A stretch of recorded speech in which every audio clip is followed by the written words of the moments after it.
प्रणाम किया तो मैंने उनको आशीर्वाद दिया, मैं गला लगा लिया।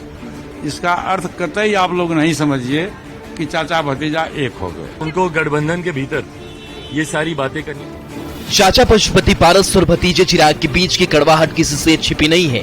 दोनों के बीच खटपट लगातार सुर्खियां बनती रही हैं, खासकर तब से जब से चिराग पासवान के एनडीए में शामिल होने की सुगबुगाहट शुरू हुई। पशुपति पारस ने साफ साफ दो टूक लहजे में कह दिया कि चिराग चाहे एनडीए में आए या ना आए, वो हाजीपुर सीट नहीं छोड़ेंगे और वहीं से चुनाव लड़ेंगे। तो टिकट मिलेगा हाजीपुर से भाई, इतना बीजेपी को तो हम पर विश्वास है, तब तो हम भारत सरकार के कैबिनेट मिनिस्टर हैं। एनडीए में औपचारिक रूप से शामिल होने के बाद पटना पहुंचे चिराग पासवान ने चाचा पशुपति पारस को नसीहत दी है। हाजीपुर लोकसभा सीट पर चाचा पशुपति पारस की दावेदारी के सवाल पर चिराग ने कहा कि उन्हें गठबंधन में अपनी सारी बातें रखनी चाहिए।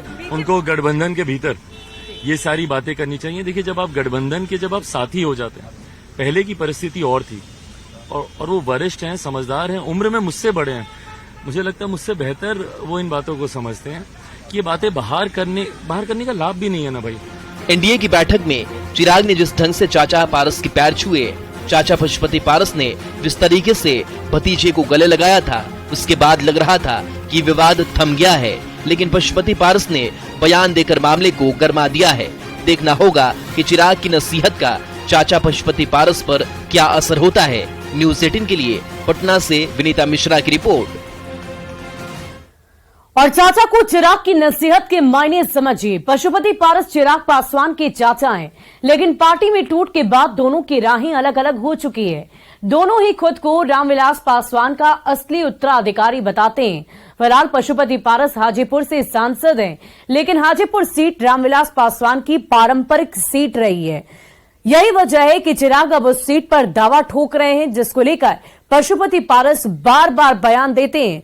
चूंकि चिराग और पारस दोनों एनडीए गठबंधन में हैं, यही वजह है कि बयानों से गठबंधन की किरकिरी हो रही है और इसीलिए चिराग पासवान ने अपने चाचा को पब्लिकली ना बोलने की नसीहत दे डाली है। आपको बता दें कि पशुपति पारस ने न्यूज़ 18 में आकर कहा था, न्यूज़ 18 के कैमरे के सामने, कि सूरज चाहे पश्चिम से ही क्यों ना उग जाए, लेकिन मैं हाजीपुर से ही चुनाव लड़ूंगा। अब देखने वाली बात होगी कि ये चाचा भतीजे की लड़ाई कहां तक पहुंचती